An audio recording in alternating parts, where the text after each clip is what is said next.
All right, guys, welcome back to Everything College Football Podcast. Today, me and Nick are ready on our Week 12 college football full preview and predictions for Saturday slate. Kind of a weaker set of games in store for us, but obviously there's a lot that can happen on any given college football Saturday. We don't anticipate anything different going down this week. Go ahead and start with 3 games on this noon slate. Pittsburgh hosting Clemson. A couple weeks ago, this was a big game, but the Panthers have really struggled over the last 2, losing to SMU badly, and then they got upset at home against Virginia. Eli Holstein's been really banged up. Nate Yarnell got in the game against Virginia, and he was awful. 2 picks, only 44 yards on 12 attempted passes. The rest of this offense is really stalled out. The run game isn't really doing all that much over the last 3 games. Over the last month, really, they haven't been all that phenomenal. In this defense, we obviously saw what they could do against Syracuse in terms of scheming and playmaking. And they still have guys up front, really in that front 7 that can make plays. Rasheem Billis, Kyle Lewis, Jimmy Scott's a really good player. It's Sasir Edwards. So there's some guys up here that can certainly play with a lot of energy. Going up against a Clemson team that, they got embarrassed at home by Louisville a couple weeks ago. Slow first half against Virginia Tech. Ended up winning that game by 10. Garbage time touchdown, and then a field goal block for a touchdown. So they pretty much dominated the Hokies, quite frankly, on the defensive side of the ball. The offense, they finally got back into some rhythm. Phil Maffa's really been, a big leader for this offense. Cade Klubnik, he's been a little inconsistent after a hot start. Still has 24 touchdowns, only 4 picks on the year. It was kind of a tougher game, only 47% comp rate against VT.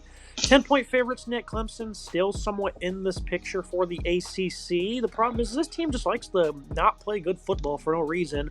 You've really seen that over the last couple of weeks, and coming on the road to Pitt as 10-point favorites. They should win and they should cover, but knowing the Tigers, they're probably just going to come out here and be flat. They're going to dance around, and they might even lose.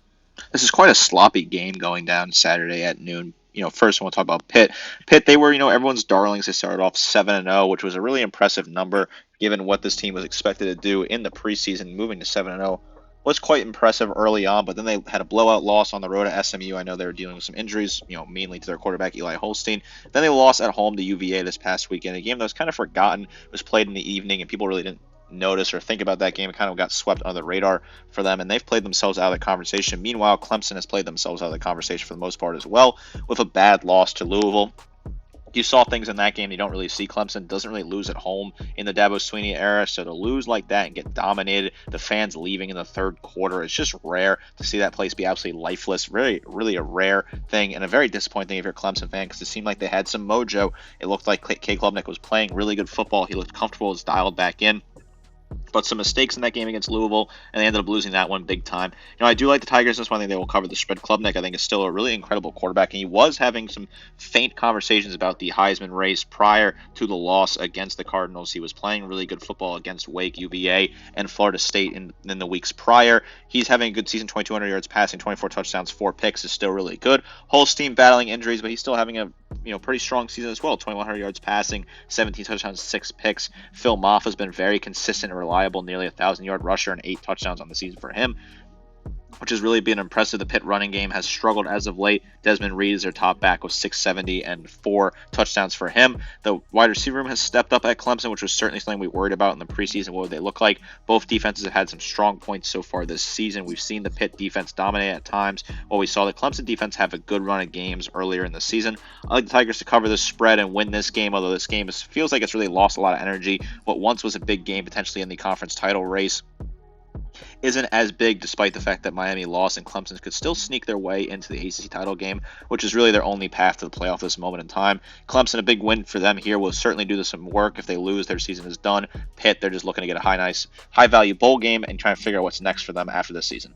Clemson still has a very good defense. They did have issues against Louisville, though, but this is still a unit that's pretty sound outside of that one game. Looking at another one that's very crucial in the AAC, Tulane going on the road to Navy. Greenway finally cracking the top 25. This is a team I was all over in the preseason. I said they'd win this conference. I said they'd make the playoff. Both of those are certainly firmly alive. 7-point favorites going on the road. And I said that Navy would get blasted by Notre Dame. They did. And I said that they would also lose a game they probably shouldn't at some point. And they did as well to Rice, losing that one by double figures. Bounced back, though, with a strong defensive effort against USF. This offense led by Blake Horvath. They're still very sound at running the football. Alex Tegza, Eli Hendrick, as well at running back. I mean, they got some nice players here. This is a rushing attack that certainly has some variations in terms of formation, so they're very hard to contain. They can certainly keep you off balance. Tulane, I think that's going to be the biggest problem for them. Their run defense has been very sound this year. They've only given up over 150 rushing yards only 3 times this year. 2 of those were to the Power 4 teams that they played. In conference play, they've been very good against the run. This defense still has some good veterans. Tyler Grubbs, Patrick Jenkins, that is. And then on offense, I thought that they'd be great this year. Darian Mensah has really emerged as a freshman quarterback, a little over 200 yards per game. Mario Williams, Dante Fleming, Yokeith Brown. This is a team that has a very deep receiving group. And, of course, Mekhi Hughes is one of the top running backs in college football. This is an opportunity for them to make a statement they'll cover, Nick.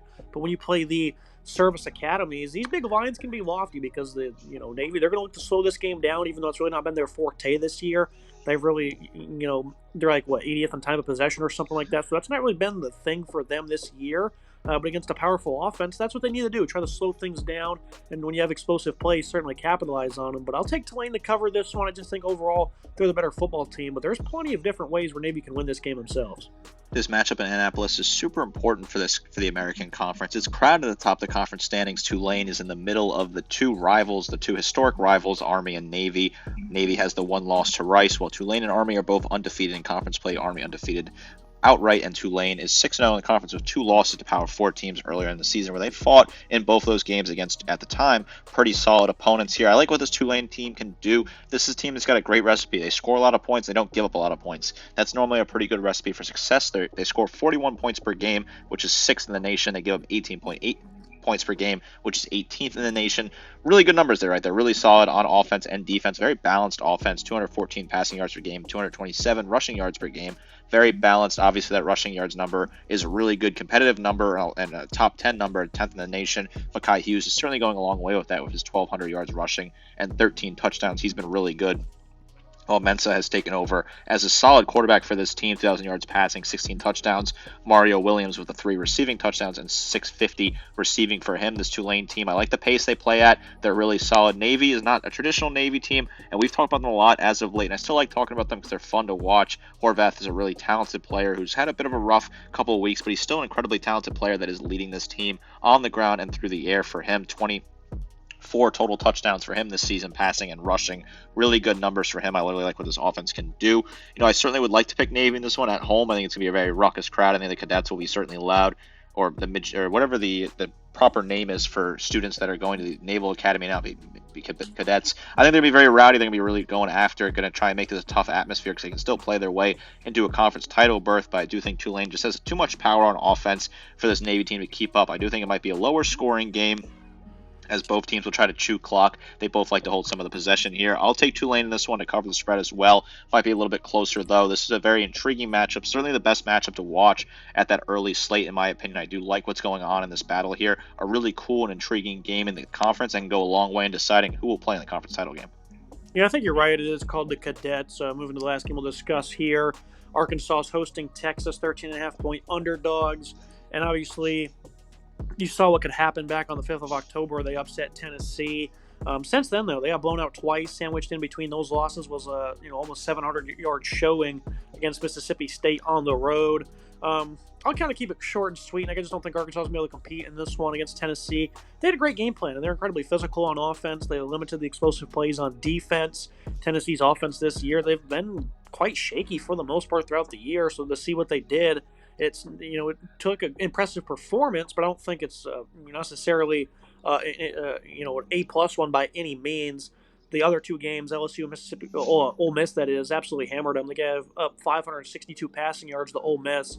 And Quinn Ewers is coming off a complete heater against Florida. I think Texas will cover this 14-point line. I think it'd be very interesting in the SEC if Arkansas can hang around and maybe even potentially win. That would certainly shake things up. I think Texas right now, they kind of need impressive wins, though, Nick, on their resume, just in case. I think this is an opportunity to blow out the Razorbacks, and I think that they will, but knowing college football, it could potentially be close for no reason, and we have guys like Taylon Green and Jaquindon Jackson. That certainly might be the recipe, even though Jackson's been out for a couple of games after a bye. Maybe he's playing in this game. I'll have to look at that. Texas big, though. this is a weird Arkansas team that we've seen this year. Sam Pittman has cooled off his seat by being at 5-4 thus far through the season, but they're kind of a weird Jekyll and Hyde team. They lose a close one to A&M at Jerry's World. They're competitive in that game, though. They keep it close. They beat Tennessee in a massive upset at home the week after. They play LSU 2 weeks later, and people think, oh, maybe they could upset the Tigers here, keep that momentum. Nope, they get blown out. Then they travel Mississippi State, in a shaky game between two of the weaker teams in the conference. They absolutely blow out Mississippi State. Then they host Ole Miss, and people say, oh, maybe it'll be competitive. Maybe they can keep it close against the Rebels who are fighting for a playoff spot. Nope, Ole Miss beats the drum, bangs them, and really beats them in that one by a handy score. Meanwhile, Texas, they've been pretty consistent outside of the loss to Georgia, which is a weird loss, and it's continuing to look like an outlier for them, although their offense has struggled as of late in some of these contests. They struggled against Vandy. Yes, they scored 49 points against Florida, but I was still not entirely impressed with the showing against Florida.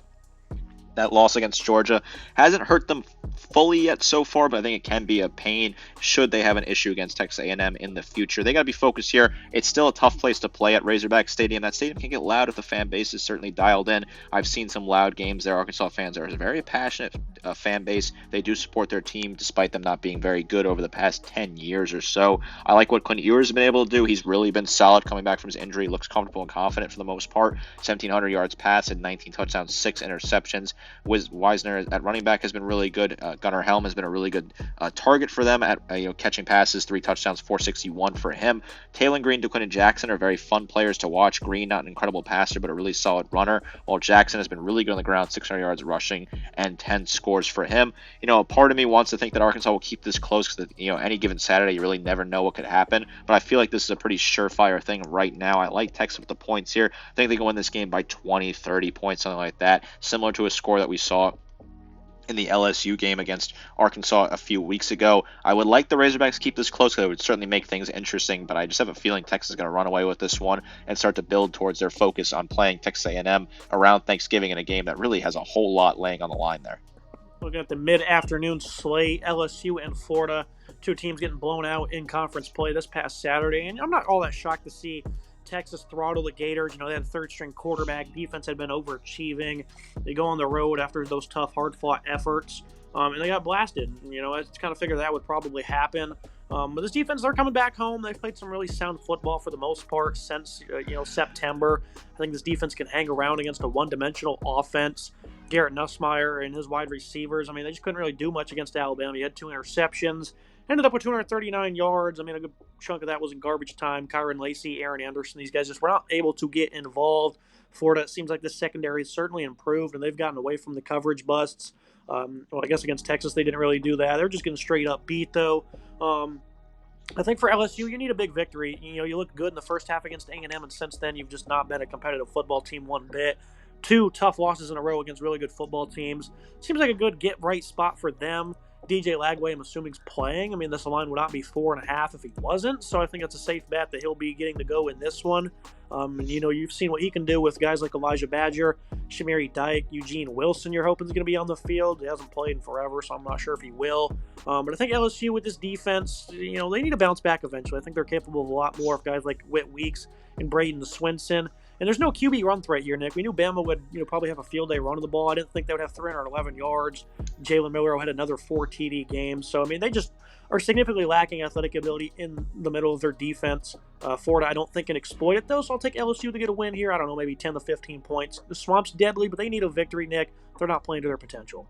I'm feeling the opposite here. I like Florida in the Swamp at home in this one. I think this is an opportunity for Billy Napier to get a big win, even though LSU is reeling. I want to talk about both coaches for a second. Napier was announced that he'll be returning as the Florida head coach. I do feel that's the right decision. I think you got to give this guy time. He's done some decent things so far, obviously, not to the level that they would hope, but this is a very tough schedule, and to get them potentially to 5 or 6 wins, I think is still an accomplishment given how tough the schedule is. No reason to fire him, in my opinion. I think it's a bad hiring cycle anyway. Obviously not a great look for your AD to say, oh, we have full confidence in our coach, we're retaining him, and then for them to lose 49-17 the next game. Obviously not a great look, but I understand why they're keeping him. I think that makes a lot of sense. For LSU, is Brian Kelly's seat getting hot? I think it has to be at this moment in time. This team is utterly disappointing. They're not going to be playing the college football playoff this year. They got blown out by Alabama at home in what really wasn't a contest after completely collapsing the second half at A&M. they're completely out of the conversation. I think Brian Kelly's seat has to be very hot. He's looked like he's really made a bunch of mistakes coaching. Things don't make a whole lot of sense for the defense. Not seeing the improvements that you need to see out of the Tigers defense this year so far. This team heads into Death Valley. Nussmeier obviously has been really good, but 2 picks against Alabama plus a fumble as well. Looked really bad, looked uncomfortable at times. That interception in the red zone, just a horrible read. Not sure what he saw there. Really tough decision making by him. Not a great turn of events. He's been good with 2,800 yards passing, 21 touchdowns, 11 picks, though not great. Durham's been a really good back for them. I think I like what I've seen out of that young back. Caden Durham has taken over 460 and 6 touchdowns. We didn't really know what the rushing attack looked like for LSU this year, and that's been some solace, certainly. The defense I'm worried about. Their pass rush has not been phenomenal.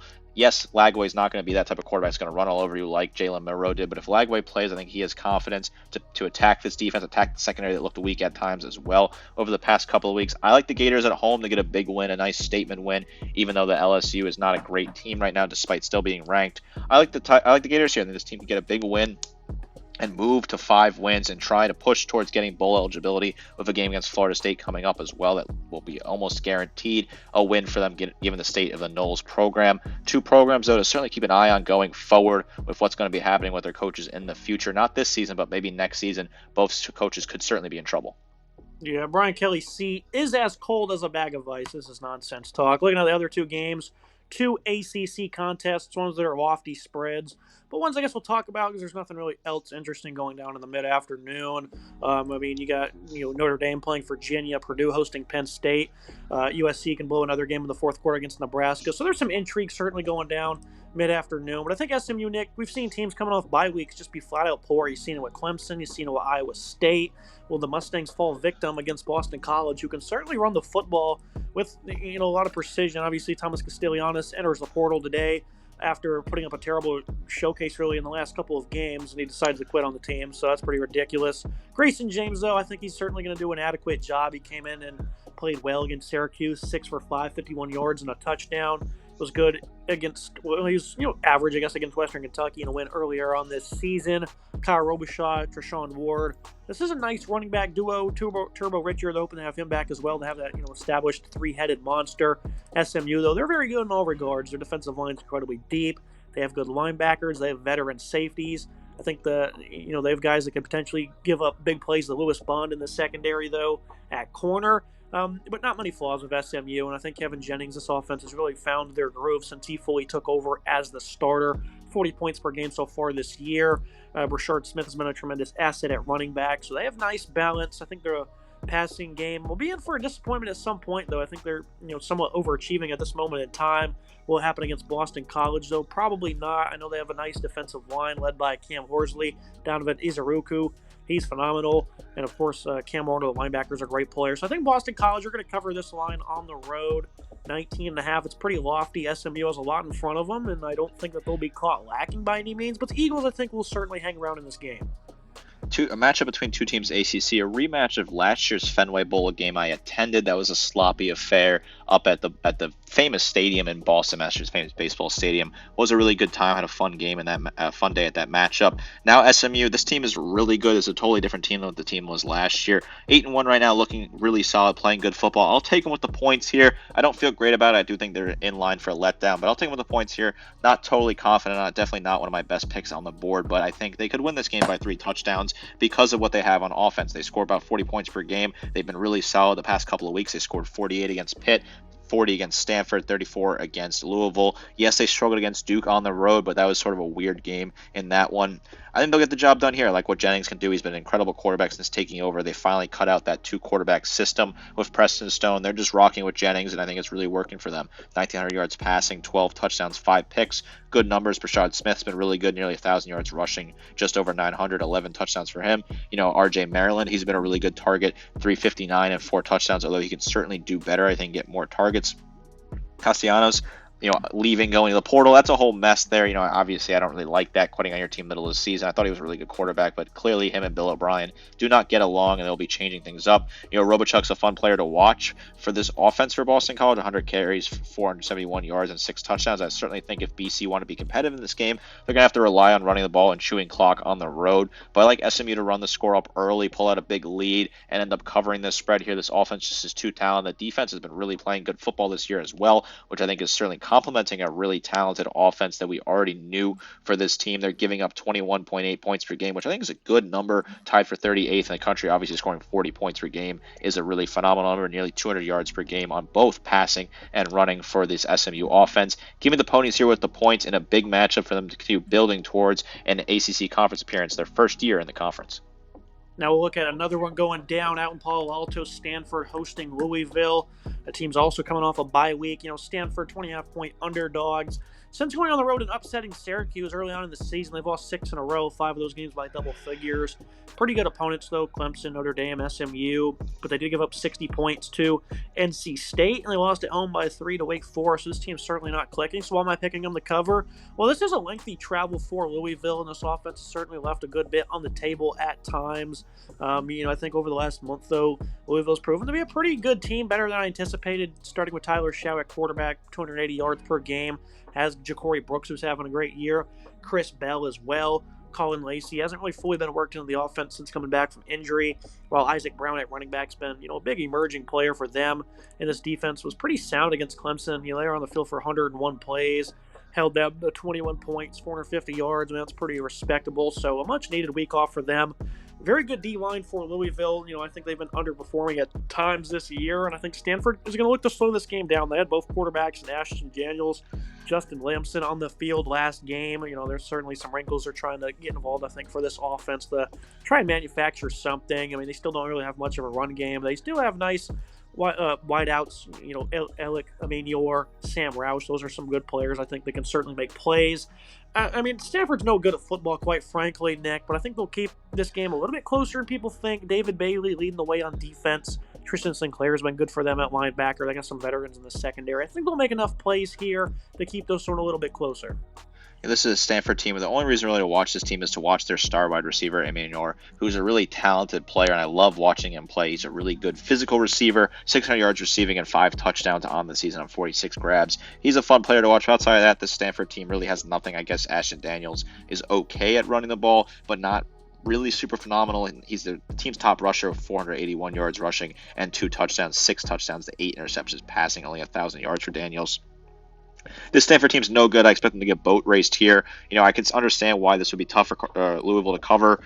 3 touchdown favorites on the road after a bye. A lot of that does make sense to me, but again, I think I'm just going to pick the lofty favorite here. I like what this offense been able to do. They've been really solid so far this season. Tyler Shaw has played a lot better than I think most people would have ever expected him to do after transferring over after a million stops. They're scoring 35.6 points per game, a good number. They have 286.5 passing yards per game, 16th in the nation. A pretty solid number if you ask me. The quarterback is playing really good football, 2,500 yards passing, 20 touchdowns to 5 picks. I think Isaac Brown's a really good back, 800 yards, 7 touchdowns. Ja'Cory Brooks has revived his career, 841 yards receiving and 8 touchdowns for him. Give me the Cardinals by a boatload. I think they're going to run the score up and win this one pretty easily out there in Palo Alto. Tickets are $2 though, so if you live in the area, you want to go catch something cheap on Saturday, $2, cheaper than a hot dog in that damn stadium if you want to go watch some really bad football on one side and a decent offense on the other side.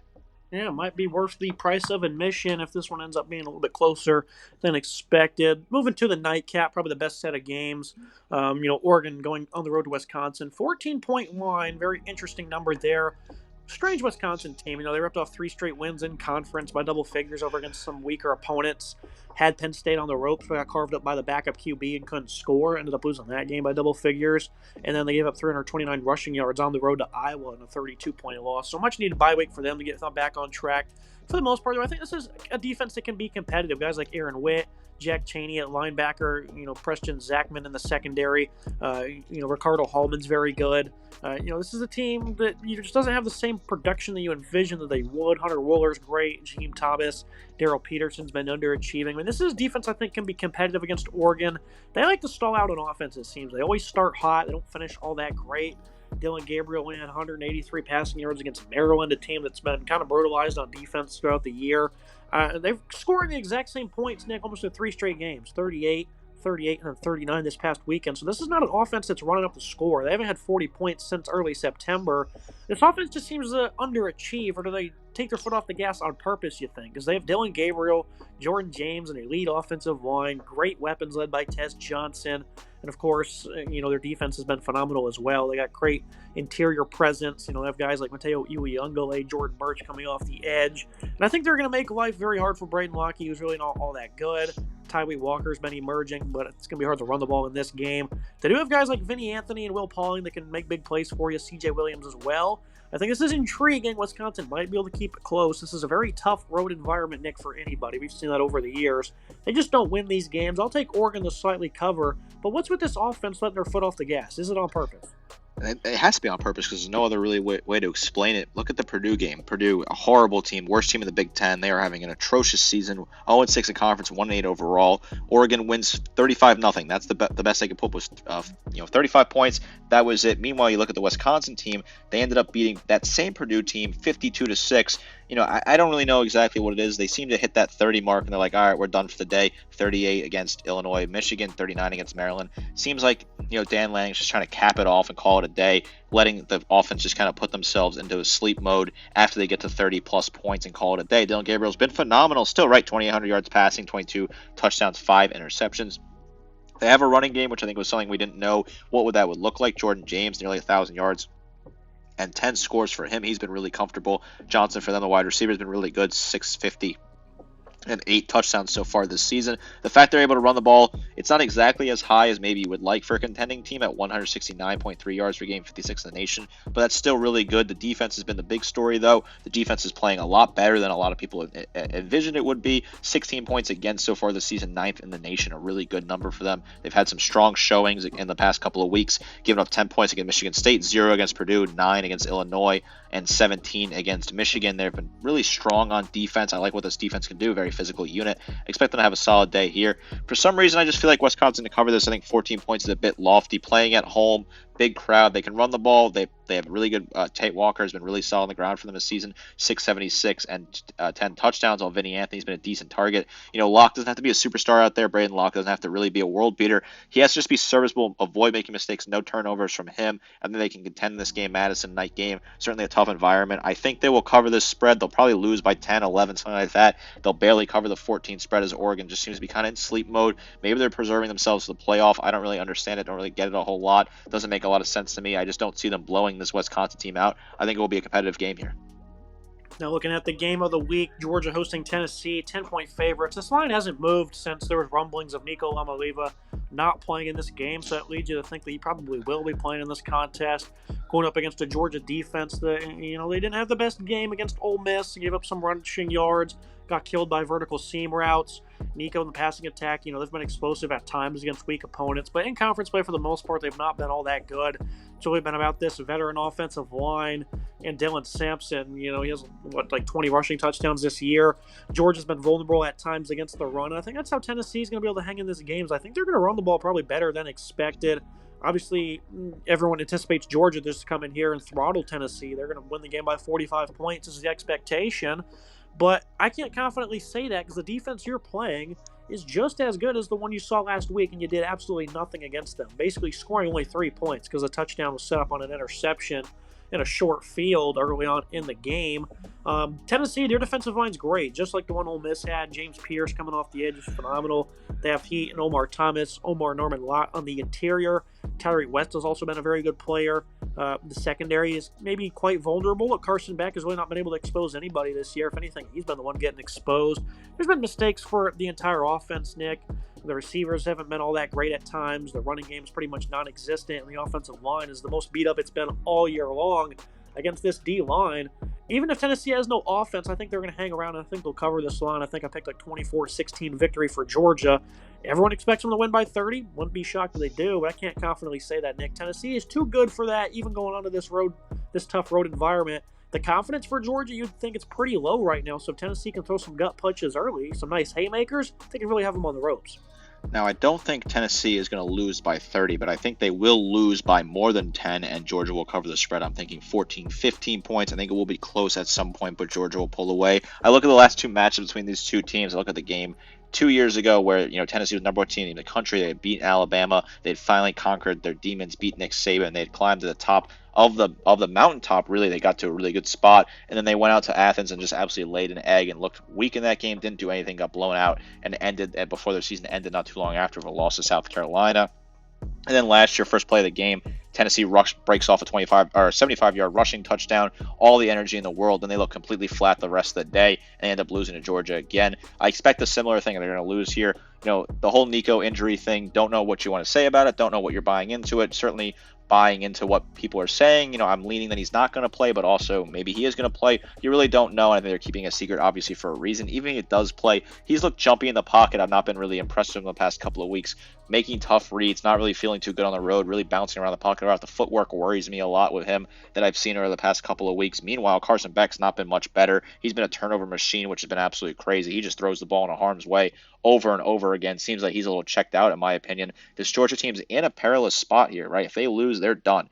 A lot of Georgia fans are mad they were ranked outside of the bracket when the college football playoff rankings came out on Tuesday, but they're finding themselves in a tough spot because they lose, they're done. But Tennessee, they may not be in either if they lose this game. If they lose this game, if they get blown out in this game, they're certainly not going to be in, even with 2 losses. They find themselves in a very perilous spot as well. Tennessee, the script's pretty clear: win and you put yourself in a fantastic spot. Georgia, win and put yourself in a pretty good spot as well, with some solid wins over Texas and Tennessee. This is an intriguing matchup. Will certainly shake things up in the conference, whichever way you kind of slice it up here. Georgia's loss to Ole Miss really did change some of the story for the Bulldogs. They got to go out and win this game. It's really do or die for Kirby Smart, and I think he's going to get his guys ready and get the job done. But if they go out there and lay an egg, maybe they deserved it because they played some weak football throughout this season. They looked shaky at times against Florida, Texas, and Mississippi State, really, in addition to their loss at Alabama earlier in the year, plus the loss at Ole Miss, where they really just didn't bother showing up into Oxford. An intriguing game. I'll take the Bulldogs, but I don't feel super confident about it. This is just a weird one. We'll see which way it goes. This is a game where optics are going to be major, so the Bulldogs really have to put on a nice show here. Looking at a game that's very interesting, number 6 BYU, 3-point favorites at open, now 2.5, against a 3-6 Kansas team. Their record is very deceiving there because they've lost a lot of games that are incredibly close in the last few weeks. They've just been much better. Blew out Houston, probably should have beat Kansas, a game they haven't beat KSU in like 20 years. And then Iowa State, they absolutely flatlined them, where the offense was just a machine. 45 points in that one. Jalen Daniels playing his best football of the season by a country mile over the last month. Him and his receivers are fully in sync. This is a good group. Luke Grime, Quentin Skinner, Lawrence Arnold, and of course you have a nice running back in Devin Neal leading the way with almost 100 yards per game and 10 touchdowns. This is a BYU team, though, that's been very resilient. They've won a couple of very close games they probably shouldn't have, but they play with a lot of energy, especially at home. Jake Retzloff probably isn't the greatest at quarterback, but I just think BYU does such a great job in terms of variations of play calling and just executing at all 3 levels of the game. LJ Martin's a respectable runner. Chase Roberts, Darius Laster, love what they have at receiver, going up against a run defense that's been exposed at times throughout the year. They really showed up last week against Iowa State, though. And they did a good job against Houston, who was finding a little bit more balance on their offense. So the Jayhawk defense was also somewhat progressing. They had Iowa State in a deep hole early. BYU, though, it doesn't matter if they're in a deep hole early. They're going to fight back and they're going to claw. 2.5 seems like a pretty disrespectful number for them at home, Nick. This is a team that forces a lot of turnovers. 16 interceptions this year. They capitalize on every single one of them. They have great players like Isaiah Glasker, Harrison Taggart, and of course Tyler Beatty up front. They have a nice corner in Jacob Robinson. I think BYU is going to win this game. They're going to win it pretty handily. The Jayhawks are hard to put away, Nick. That's been the theme for them all year long. But I think this is a great opportunity for BYU to earn a little bit more respect, at 10:15 on ESPN. This is a big opportunity for BYU. This is a team that's still getting disrespected. They barely escaped Utah this past weekend, but they still did win that game on the road. It was tight, it was narrow, but they got away late night and ended up moving on. 2-9-0. They're still in the driver's seat in the Big 12. A lot of teams have lost around them, so they're in a pretty good spot, including Iowa State, who just lost to this Kansas team and put themselves in a brutal position as well. For the Cyclones, who've lost 2 in a row and have played themselves out of the conversation for the most part. This Kansas team, that 3-6 record, is very deceiving because I do think Jalen Daniels has turned around his season. He looks confident and comfortable finally. 1,800 yards passing, 13 touchdowns and 9 picks. Devin Neal's been a really fun running back to watch, 874 and 10 touchdowns for him. Luke Grime as well has been a really good player for this team. 40 grabs for 505 and 6 touchdowns. But I like the Cougars this one. I like them to win this one. I think they'll end up winning by a pretty decent score by the end of the day. It's going to be cold up there in Provo around kickoff, around freezing. It's going to be the temperature about 32 degrees. I like the way they play in that environment. It's going to be loud there. This BYU fan base knows this team is special. Retzlau's been really phenomenal for them. A lot of fun to watch. 2,000 yards passing, 18 touchdowns for him. The 7 picks a little concerning, but he's a really good runner as well. Martin, the running back, LJ Martin's been really fun to watch as well. 425 and 5 touchdowns. They got a decent wide receiver room. The defense capitalized on the turnovers. we've seen Daniels be turnover prone at times this season. If he has a bunch of turnovers, I think BYU will run away with this one because the field position, they never seem to waste that. They're a really good, efficient team in terms of getting points out of their turnovers. Give me the Cougars this one. They'll cover the spread. They'll win by 14, 15, 16, something like that, and continue to march towards a college football playoff bye berth as well as the fourth best conference seed. That 4 seed, that bye would be a very much needed help, very helpful for them, and put themselves in a good position to make some noise in the playoff. Last game we'll discuss here, Washington State and New Mexico, a game with a high total, 18th ranked Cougars. They still technically can get into the playoffs. It'll take a lot of chaos, which is certainly always possible in this sport, but it's certainly a long shot, especially if they can't get away with a big victory here against New Mexico. 10.5-point favorites, 72.5 is the total. Washington State, of course, led by a phenomenal quarterback in John Mateer. Ashawn Parker's been an explosive running back for them. He's really emerged this season. Washington State, though, they don't have the greatest of defenses. 27 points per game allowed against a pretty cupcake schedule. They've played some close games in their own right as well. This defense has certainly showed out in certain regards. I thought they were good against Fresno State, held Hawaii completely in check. But other games like San Jose State, they've been incredibly disappointing. Boise State, Gianti ran all over them. They stepped up and made the game-winning play against Washington. So they've certainly had their moments right now. They face Devon Dampier, who's a great dual-threat quarterback. Has a lot of turnovers, isn't the greatest in terms of efficiency through the air, but this is a team that's very competitive under Bronco Mendenhall. Him and Eli Sanders are a great 1-2 punch running the ball, and their defense also really isn't a world beater. 38 points per game allowed. They did a great job containing the run against San Diego State this past Friday. That was a great defensive effort there. They were pretty good against Colorado State a couple weeks back. Sandwiched in between there, though, they gave up 600-plus yards to a bad Wyoming offense, so I don't know what to expect in this game, Nick, because the Lobos are all over the place, but Washington State's not exactly world beaters against these worser football teams. I think New Mexico is probably the best value on the slate in terms of underdogs. 10.5 is the line. Certainly a big risk, but I think that you'll see potentially a lot of points in this one. Give me the Lobos at home to cover this game against Wazoo. This line opened at 14. Now it's down to 10.5. And I do think that if you want one thing for sure, I think the over is in play. I like over 72.5, which is crazy to say that I like a number that high. But both these offenses are very effective, especially Washington State that score a ton of points. We can see them really score points in bunches. They've been very effective. I like what they can do at quarterback. They've scored 39.3 points per game so far this season, giving up 27 points per game as well. So that kind of makes you feel that they're going to have a solid opportunity to get close to that total. Same thing for New Mexico, 33 points per game. 38 points per game given up. They're a terrible defense. So there's a big opportunity that Washington State, that is, can really just blow them out right now. Their quarterback, I think he's been really solid, Mateer. I really like what he can do. 2,300 yards passing, 22 touchdowns, 6 picks, plus 630 yards rushing and 11 touchdowns. I like what they have at wide receiver, a bunch of different pieces. New Mexico, they've been playing decent football at times. They're a really hard team to get a read on.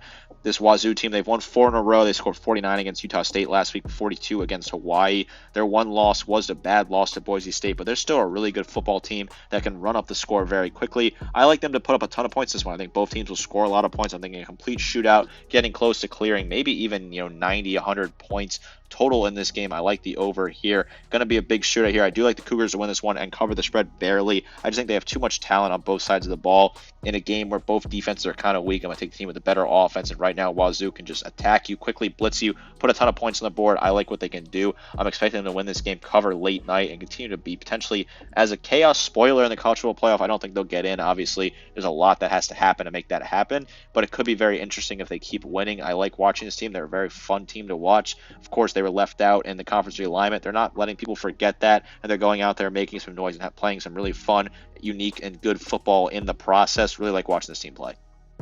For today's episode, as always, Nick, appreciate joining. It's kind of a weaker slate, probably the weakest of the year, but as we always learn, college football always has plenty in store, and you even see that with a 6th-ranked BYU team only being 3-point favorites. Tennessee could potentially get knocked out of the CFP race. Wisconsin can do a very funny thing and mess things up. There's a lot that can go around on this Saturday, so even though it's a weak slate on paper, there's certainly some chaos that's going to be endured. This is a crazy week. Every week's a crazy week. It's a weaker slate, but every week you never really know. Any given Saturday, a whole lot can happen in college football. Yes, some bigger teams are playing some weak games this week, but there are still some games that could have some impacts on the playoff race. Any given Saturday, you never know what's going to happen. It's always fun to tune in and check it out. Make sure you guys like, comment, subscribe. See you next time.